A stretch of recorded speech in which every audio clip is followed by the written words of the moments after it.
This is Plus TV Africa Election Studios, and you're watching Nigeria Decides. Remember that the conversation is live on all our social media platforms on YouTube, Facebook, Twitter, and Instagram with the hashtag Nigeria Decides at Plus TV Africa. Now, one of the controversies trailing the electoral body is Amina Zakari as the head of Coalition Center of the presidential elections by the Independent National Electoral Commission. Joining us to discuss is Martins Lumba, Niger Delta activist, and of course, public affairs analyst. We also have Edward Israel Aide. He is a marketing and communications strategist. Good morning, good evening, and thanks for joining us. We're used to, doing shows in the morning. So, with all of this controversy trailing INEC, of course, at a time where they're getting set to play umpire in one of the biggest elections in Africa, which is Nigeria's elections, what are your thoughts? I'll start with you, Mr. Martins. Okay, the truth is, coming at this time makes the whole thing suspicious. If she had been manning this position maybe a year ago, maybe 2 years ago, I'm not sure we would have had this kind of momentum against her as we're having now. Now, the fact that it has happened so close to election is the reason why the heat to remove her from there is this much. Having said that, the truth is that there is some relationship, obviously, between the president and Mrs. Amina Zakari. If they lived in the same house at some point, obviously that is a factor. The fact is that not necessarily blood, but once you have been in some kind of association with somebody over the years, mind you, she worked with him at the PTF, she was a consultant, I want to believe, or she handled some for a number of years. So to that extent, it is a misnomer to have her head or participate in the collation of results because she will be partisan. Quickly, Mr. Israel, before we go for the break, what are your thoughts? Personally, I feel it's a very serious on-go on the part of the president and the APC as a party. The thing about optics is that in political communications is that you must be seen to be doing good if you say that you're doing good. And if this person, like he said, if this person has lived in your house, you owe it to Nigerians to say that, oh, there is this form of relationship. Don't let Nigerians find out on their own and bring it to your attention. The fact that you're hiding something means that there's something you're trying to do with it. And of course, it's so close to election. If you wanted nothing about the competence of the woman in question, but the fact remains that if she is related to the president by blood, through marriage, by living on the same street at some point, worked together in the past, it is a duty of the presidency, it is a duty of the APC or whoever needs to come forward and tell Nigerians that there is some form of relationship between these two, but this is why we're appointing her as the head of... she shouldn't be involved in elections at all. And most importantly, it is not for Nigerians to find out. Nigerians finding out, if the PDP, for instance, had not made a lot of noise about it, a lot of Nigerians would not know, will see it as, oh, okay, fine, it's just one of those nepotistic appointments that the president makes anyways. But there is a relationship, and the presidency is coming out and saying, no, it's not blood, it's the fact that they are related through marriage. At the end of the day, that is conflict of interest. It wouldn't happen in corporate Nigeria. So these reports go beyond just sheer propaganda? It is not a matter of propaganda, it is optics. You must be seen. A lot of people, the president has come under a lot of pressure in the past because of appointing certain people from a particular part of the country.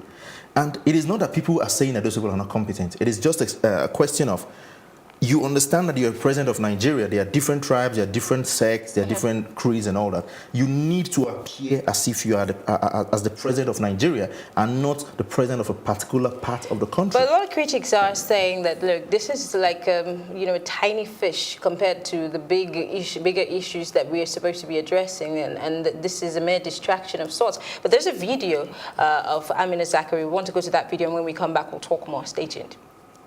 President Muhammadu Buhari is my president, as everybody else is president. He's not my cousin, he's not my uncle, as is being claimed. That's all I can say. I've been on this job since 2010, and this same president lost an election.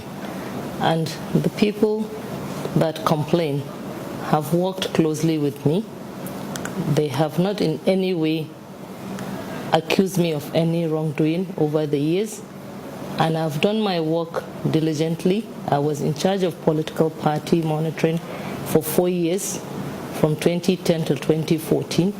There was not a single scandal to my name, and nobody can claim to have paid me or asked me to do anything wrong. And if they have, I would love them to come forward. Now, you just watched that video clip, that's a reaction from Amina Zakari. What do you make of that explanation? Well, it flies in the face. The truth of the matter is that for practical purposes, this is Nigeria. If you have a system, that is, if you like, reliable, watertight. I remember in your first interview, you made mention, or was it the INEC PRO?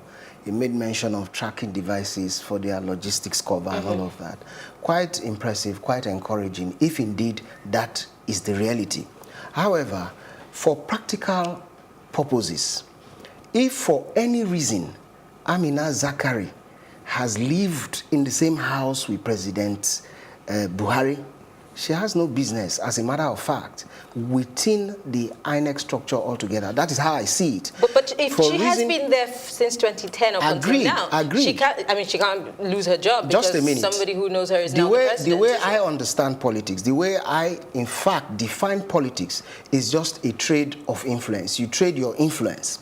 Now, where she was mandated to occupy, as at the time she was, if you like, engaged, is different from where they are now taking her to. It is because of where they are taking her to now that we are all so interested in this matter. Edward, how important or how strategic is that position if she emerges or she still stays come February 16 as the coalition officer in charge? So I think, first of all, we need to understand that this issue is a question of integrity on the part of the presidency. It is not, like I said earlier, it's not a matter of the competency of Mrs. Zakari. They understand. It has nothing to do with her. It is the integrity of the president to be able to say that this is the relationship between me and this person or not. Now, from what INEC has come out to tell Nigerians is that the head of coalition is just in charge of logistics at the international conference center and all sorts. But you have to also understand that Nigerians have been disappointed by this government over the past 3.5 years. So there's an issue of trust. And if you want to win the trust of Nigerians, it is not for you to then do something that makes them question your integrity. Do you understand? So I feel that what has happened right now is that the president has shown that there is something hidden, there is something secret, which of course will cost him, which is why the opposition and a lot of Nigerians are asking that, why is it now? Why is it now that you're even if this person is going to just bring coffee into INEC office on election day?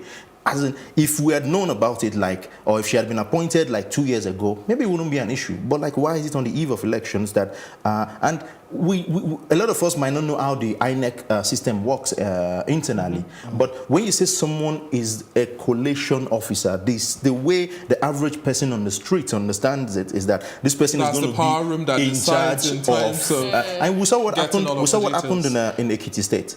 We saw the kind of irregularities that happened at the European Union. The US Embassy came out and said that there was widespread voter intimidation and irregularities in the voting. So Nigerians are already aware that the government can go to certain limits to enforce their will. Do you understand? So this issue, of course, brings out they have started again. Do you understand? So I think that's the issue. What do you think, in your opinion, what do you think would douse this tension? Because it seems you've actually played up a lot of things, Ekiti being, a litmus test. What does the presidency need to do to make this right? I think at this point, there's really nothing that they can do. I think the only thing that the president has failed to do, which must have led the opposition to come and make a lot of noise about this, is the National Assembly had passed an election amendment bill, which would have made the elections more free and fair. The use of card readers would be enforced, and the issues of rigging and a lot of things that happened in the Ekiti elections would not come into play. But the presidency has failed to, or has refused to sign that bill. So they say, "He who comes to equity must come with clean hands." Do you understand? So if I do not trust you, because I have said, okay, fine, let us sign a bill that says that all these things would be enforced. You have said that you don't want to sign that bill. Now, suddenly I wake up and someone in your family is now appointed as the National Coalition. Of course, I would raise a lot of noise about now it. the president has said the reason for not assenting to this bill is the fact that the calculation or the timing isn't good enough for us to. It wouldn't rather strengthen our democracy. Instead, it would weaken it because the expectations would be too high. Is that justifiable? Can I say something? Yes, please. The truth of the matter is that when a bill is passed to the presidency, there are so many people in that presidency. Now, the presidency could make his observations and also send his own suggestions to this electoral act, so to speak. Meaning that if the first time they sent it to you, you didn't remember to give your own suggestions. Four the second times. time, that is exactly where I'm going to. You see, there's something fishy and very untidy about this action. And we must be honest with ourselves. We must face this reality. We have a big problem on our hands. If the presidency is giving us this kind of headache, then I guess that Nigerians must come into the streets and demand, because it's a democracy. I will not say more than that. Okay, before we continue with the conversation, don't forget we are live on Facebook, Instagram, on Twitter, and of course on YouTube. You could be part of the conversation, and you could also send us your thoughts and your comments. But before we continue, you have said something about protest. Now, the issue of protest and strike actions in this country have become more like a toothless bulldogs of sorts. So what difference will it make if Nigerians hit the street and say we no go agree? It will make a lot of difference. The reason being that we're all here when we had the carnival-like protests over the fuel Occupy Nigeria. Yes. And it was effective. The government of the day, as at that time, they had to, if you like, reduce the rate, and eventually even took it further down on their own volition. So people's power is the essence of democracy. Anything outside that is no longer democracy. Yeah. Okay. So talking about, we're still going to come to talking about democracy now. From a one-party system to two-party system and then a multi-party system.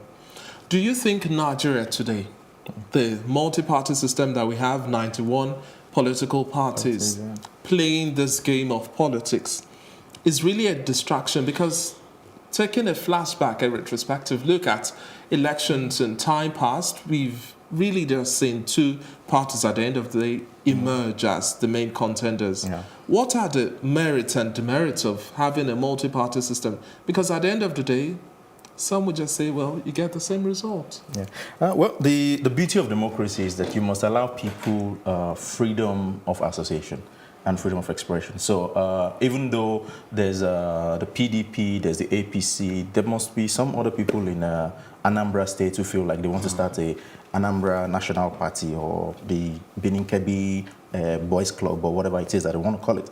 So I wouldn't say that having a multi-party system is bad of itself. I think it helps to advance the theory of democracy. It helps to deepen democracy. But looking at a country like Nigeria, I always like to tell voters, because I've been involved in some voter education, I always like to tell voters that you need to understand that politics is about structure and numbers.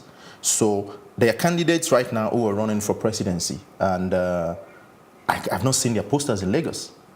And I'm asking myself, if I am the informed guy, I've not seen your poster in Lagos, it means that the guy in Alimosho local government who is not even passing Third Mainland Bridge and going to VIA and all that, has not, the guy might not be on Twitter, he might not be on Facebook. It doesn't realize that you exist. So it might then be that on election day, those people will take votes from the incumbent and then major opposition. And we've seen it happen in some countries where the incumbent government actually uses some of these smaller parties to try and break Martin, certain strongholds. Yes. Your name just rings in my head now.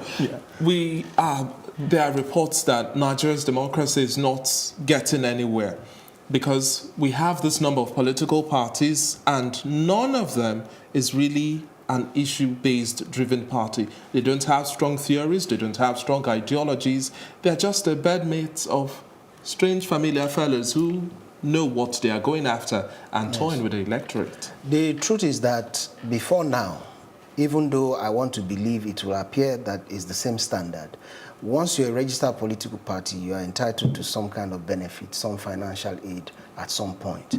Some parties may be registered with that in mind. It is possible. But aside that, the truth is that even if we had 1 million political parties, it really doesn't change anything. And I'll tell you what I mean. I have come to your studio for the first time, but I'm impressed. The quality of what you bring to the table will determine the followership that you get. So if there are 1 million political parties in Nigeria, it doesn't affect the quality of elections that we're going to have if we have a sincere and honest umpire, for instance. And the truth is that so many will fall by the wayside if they have no relevance. It's just what it is. So the two major parties that we have contending, or should we now say about 5, are those with strong ideologies? Apparently not so, but you know we are evolving. As we continue to engage the issues, just as we're doing here now, we continue to highlight some of the shortcomings, some of the high points. Before you know it, the system will peak, and then we'll have credible, qualitative parties. Did you watch the vice presidential debate, and we also have in the presidential debates also coming in shortly? You've seen a couple of manifestos, plan of actions, and all of those. Do you think we have parties driven by strong ideologies who have a clear-cut definition of how to move Nigeria forward? Because if we are claiming to have moved from the days of just one party, and we now have an array. The competition should drive conversations to move this nation forward as the giant of Africa, but we're still not moving in the right direction. So I think first of all, the development of political culture in a country is driven by so many factors. In Nigeria, what is happening in our politics is that hunger is a major factor. People are hungry. Recently, Nigeria was named the poverty capital of the world. People are hungry. People voted during the last elections hoping that things would get better, and things have gotten worse. So they are going to go into elections not thinking about ideologies, not thinking about whether that person is better than this person. They are just going to think of what can I benefit from this person. Do you understand? So that is what has affected even the political parties in Nigeria. Now you see, and let me use the two major parties. There's PDP and then there's APC. Do you understand? You see, for instance, that, and I disagree a lot when people say that Nigerian political parties do not have ideologies. Do we have clear-cut ideologies? Because, you know, in Stena Climes, for example, in the UK, you have the Tories, you have the UKIP, you have the Labour. They have their names. It's written there. There's and even the Democrats and Republicans. Exactly. They can't have the just Lib Dems. switch off. Same thing for the US. But in Nigeria, what does the PDP stand for? What does APGA stand for? What are the ideologies? Because they cross-cap at every opportunity they have. So what are the... A Republican will not become a Democrat overnight. It happens.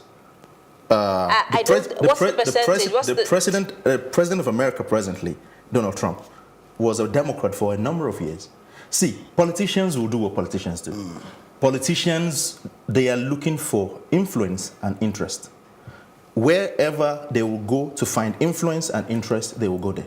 Do you understand? So cross-carpeting is not a Nigerian thing. Do you understand? People defect a lot. But we do it with a lot of fluidity. I mean, there's no... People, I'm saying that is not the issue. The issue is that when you say that the Tories and the Labour Party, what makes you think that there's a difference in ideology is that you see Democrats, you know that Democrats are pro-abortion, they are less, they are not liberal. as, they are liberal, they are not as aggressive when it comes to war and stuff like that. The Republicans on the other side are like, pro-life. there's an issue there, let's send the U.S. Army. Okay, we have like have just 2 minutes. So yeah. closing statements. I'll start with you, Mr. Martins. Yes. How do we make sure that we have a better political terrain and political parties are not necessarily just throwing money at the populace when they need our vote? And how can we also, as the populace, begin to determine who should lead us and not because of how much they can offer us? You know, there is something I've been working on, and that is all about ensuring that outcomes are genuine outcomes. That is key, because where you have godfatherism, it is still commonplace in Nigeria's democracy. The truth is that if a man can ensure that a certain outcome, regardless of what we do at the polling booth, is what subsists, then we're just wasting our time. As of 2019, it will appear that there is an agenda to sustain that kind of practice, and which is why I am advocating that we have what we call photo evidence at the polling booth. The reason is simple. There is no man who can bribe the entire electorate, not one, not even government. Okay. You can see how far trader money has gone. So many people have not even gotten the 10,000. Okay. So if you ensure that at the polling booth, your result is authenticated, verifiable, and there is photo evidence, you will discover that the cost of elections will reduce, Okay. violence will disappear, and so on and so forth. I'm right. willing to demonstrate it for free. Quickly, Mr. Israel, just quick word. Well, I think, I think honestly that when it comes to the issue, like it was said, actually, the thing that determines that would make the Nigerian voter change is if Nigeria gets better. But we are Nigeria, so how do we get Nigeria to start exactly getting better if we are not better? The thing is, like, as long as voters go into the polling unit, they are voting for a better life. They are voting for better jobs. They are voting for better security. If this person has failed them in the past, chances are that they would vote for the opposition. But when vote buying comes in, is that this person knows that he has failed, but then is trying to induce the voter to still look their way. And I personally feel that eventually the chicken will come home to roost. Nigerians are getting more enlightened, and they know that they deserve better, and they will get it someday. All right, thank you very much, Mr. Edward Israel Ayide. He is a marketing and communications strategist, also Martins Lumber, Niger Delta activist and public affairs analyst. Thank you for speaking with us. Thank you very much. We'll take a break and bring you a video, it's a Vox Pop, on, of course, feeling the pulse of Nigerians and how they are getting ready for the elections. The much anticipated 2019 is here, and months have turned into weeks as the general elections are fast approaching. Nigerians will yet again go out and cast their votes for candidates they believe would make Nigeria better. For some, the continuity of the present government is what the country needs to better improve it. I have no major fears concerning the election because I think that the electorate are becoming more enlightened and they should know the right candidate to cast their vote and then repose their confidence on. Others can only hope and pray and go ahead with voting, expecting that this year's general elections will be free and fair. Well, people will come out and vote anyway, because it's really the people. People are saying your votes don't count, but if votes truly don't count, they won't come to tell us to vote for them. They wouldn't buy votes. They wouldn't pay to get votes if votes don't count. So votes count, so it's left to us. There is nothing that God cannot do. So I'm trusting God. I'm even coming back from the church. I'm a pastor. We are praying through a successful election in this country. And I hope God will make it a successful election in the youth. For some others, they really don't care, as it has been the same old since they can remember, and so they see no need in voting. However it goes, it has been like that since I've been growing up, and I've been told Nigeria will be better one day, and it has never been. So whatever it is, I just want to be okay on my own side. So PVC it's necessary, but it's not that important to me. I'm just going to be inside my house, not voting. Have my voter's card, that is all. We vote them to come in, right? But all we see is promises and promises, but they're not fulfilling them. I actually think this year will be different because a lot of youths are involved in it, like they want to make Nigeria a better place. I think it's going to be nice this year. A point of concern to some is the inability of the permanent voter's card to be used across states, thus limiting the chances of Nigerians to come out and vote. The registration that people made, some made it at the beginning of this year, up to now. They are still waiting for their cards. They have not received, which is not fair. So if they are doing something, they should do it very well. They should have a plan so that every citizen that register should get it on time. Then secondly, we gave it a name PVC, that's Permanent Voters Card. But to me, it's not permanent. Because it's not permanent because since if I register in Lagos, if I travel, I cannot have access to it. I cannot use it. The means is not permanent. Something that is permanent is something that anywhere you go all over the nation, you can use it.